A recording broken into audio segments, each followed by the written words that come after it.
HCF निकाला Euclid विभाजन algorithm से, तो क्या समझ में आया आपको? ये बताओ कैसे कैसे होता है? क्या करते हैं हम लोग? किसका भाग देंगे? सब बड़े का छोटे। बड़े का छोटे में देंगे, छोटे का बड़े में देंगे? भाग तो छोटे का देंगे ना। जैसे 135 का भाग हम किस में देंगे? 225 में। ठीक है, कितनी बार भाग जाएगा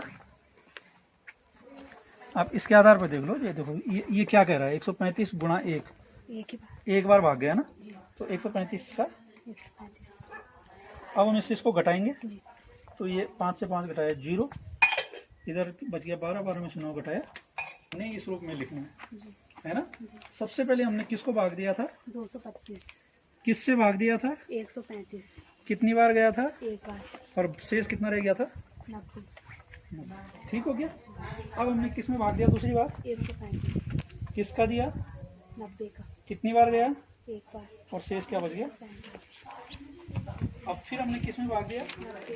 किसका दिया? कितनी बार गया? 2 बार। और बच के गया। तो अब हमारे पास 0 मिल गया। और ये जो बाद वाले अंक हैं, ये क्या है? शेष फल है। जब हमारा शेष फल मिल जाता है किन दो अंकों का? 225 का और 135। HCF हमें कितना मिल गया? 45। ये है यूक्लिड विभाजन एल्गोरिथम से HCF निकालने की विधि। ठीक है, ये आपके पहले चैप्टर में है। इसके अलावा और कुछ चीज़ें हमने जो भेजी हैं, जैसे ये भेजा था एक अभाज्य गुणनखंड वाला। ठीक है, अभाज्य गुणनखंड हम कैसे निकालते हैं किसी संख्या का? सपोज हमने 156 के अभाज्य गुणनखंड निकालने हैं, तो हम क्या शुरू करते हैं? भाग देना शुरू करते हैं। कहाँ से? 2 से भाग देना शुरू करते हैं। कब तक देंगे? जब तक 2 से भाग जाते रहेगा। 2 से भाग दिया तो 2 सते 14 और 2 8 16। ठीक, फिर 2 से फिर 2 3 6 2 9 18। फिर अब 3 से देंगे। अब 2 से भागने जाएगा ना, अब 3 से देंगे तो कितना आएगा? 3 कम 3 से 13। ठीक, फिर अब 13 से। हाँ, क्योंकि 13 एक अभाज्य संख्या है, तो अब हम 13 से ही भाग लेंगे और हमारे पास आ गया 1 भागफल। ये अभाज्य गुणनखंड प्राप्त हो गए। ठीक है, तो कम से कम पहला वाला चैप्टर तो तुम इसमें कंप्लीट कर सकते हो। ठीक है, अब जितने मैंने भेजे हैं पहले से, क्या वो हैं कहीं सुरक्षित कि डिलीट मार दी? सर है। कहाँ रखे हुए? a1x plus b1y plus c1 बराबर 0, क्योंकि 2 चरों वाले रैखिक समीकरण युग्म। युग्म का मतलब क्या होता है? 2 समीकरण। तो एक समीकरण तो ये होगी, दूसरी समीकरण क्या होगी? a2x plus b2y plus c2 बराबर 0। देखो x तो दोनों में होगा, y भी दोनों में होगा, अंतर होगा a1 a2 b1 b2 c1 c2। इनको हम क्या कहते हैं? गुणांक। क्या होते हैं? तो हमारे पास 3 तरह के हल होते हैं। जब हम क्या करेंगे? a1 b1 c1 और a2 b2 और c2, इनको जब हम निकालेंगे किसी समीकरण से, तो इनके मान हम निकाल के ये चेक करेंगे कि हम पहले निकालेंगे a1 बटे a2, फिर निकालेंगे b1 बटे। अब जब यहीं पर निकाल के अगर ये दोनों अलग आ गए, माने a1 बटे a2 अलग आ गया, b1 बटे b2 अलग आ गया, यानी ये दोनों समान नहीं आए, तो ये जो समीकरण युग्म होता है, इसका होता है अद्वितीय हल। माने इनका एक ही हल होगा।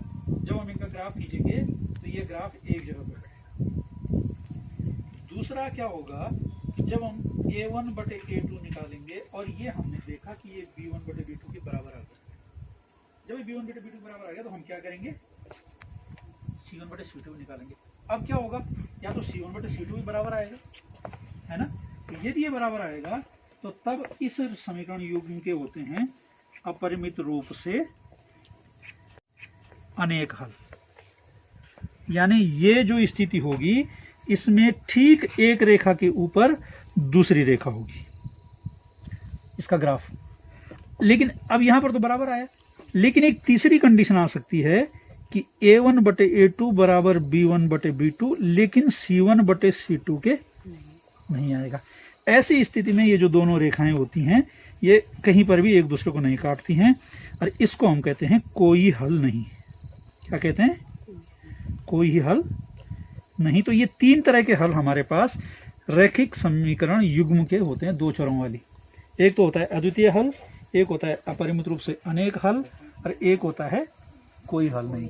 अगर अपरिमित रूप से अनेक हल होंगे तो a1/a2 बराबर b1/b2 बराबर c1/c2 होगा।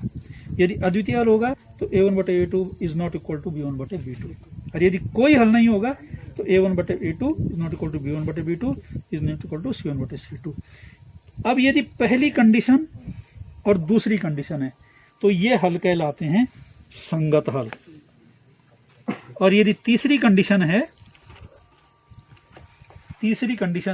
तो हम इसको कहते हैं असंगत हल। समझ रहे हैं?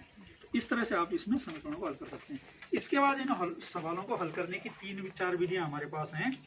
एक है प्रतिस्थापन विधि, इसको हम आगे बताएंगे। दूसरी है विलोपन, और तीसरी है वज्रगुणन। तो वज्रगुणन तो शायद मुझे ऐसा लग रहा है कि इन्होंने 30% में हट दिया। अच्छा ठीक है, हमारे पास क्या होता है, जैसे ax² plus bx plus c होता है ना, ये बहुपद है, ठीक है। इसमें क्या होता है कि ax² का गुणांक है, bx का गुणांक है, c अचर पद है। तो यदि हमें क्योंकि ये क्या है, द्विघात बहुपद है, ये द्विघात बहुपद है ना, तो जब द्विघात बहुपद है तो इसके कितने शून्य होंगे? 2। जितनी घात होती है उतने ही शून्य होते हैं, 2 शून्य होंगे, और इनको हम मान लेते हैं अल्फा बीटा। क्या मान लेते हैं? Alpha beta. तो इनका हम 2 चीजें निकालते हैं। एक निकालते हैं हम शून्यकों का योग, और दूसरा निकालते हैं शून्यकों का गुणनफल, ठीक है। तो शून्यकों का योग क्या होगा? योग का मतलब होता है जोड़, ये होता है -b/a हम यहाँ से लेते हैं, ठीक। और ये होता है अल्फा बीटा, ये हम लेते हैं यहाँ से, ठीक है। तो इस तरह से अगर हमें कहीं अल्फा प्लस बीटा दे रखा है, और square minus alpha plus beta x plus alpha beta, इस तरह से हमारा द्विघात बहुपद बनता है। तो माना हमें कहीं पर दे रखा है अल्फा प्लस बीटा, यानी जो योग है ये हमें दे रखा है 4, और जो अल्फा बीटा गुणनखंड है ये दे रखा है 1। तो जो हमारा बहुपद बनेगा ये बनता है हमारा, देखो x² minus alpha plus beta कितना है 4x और प्लस 1, इस तरह से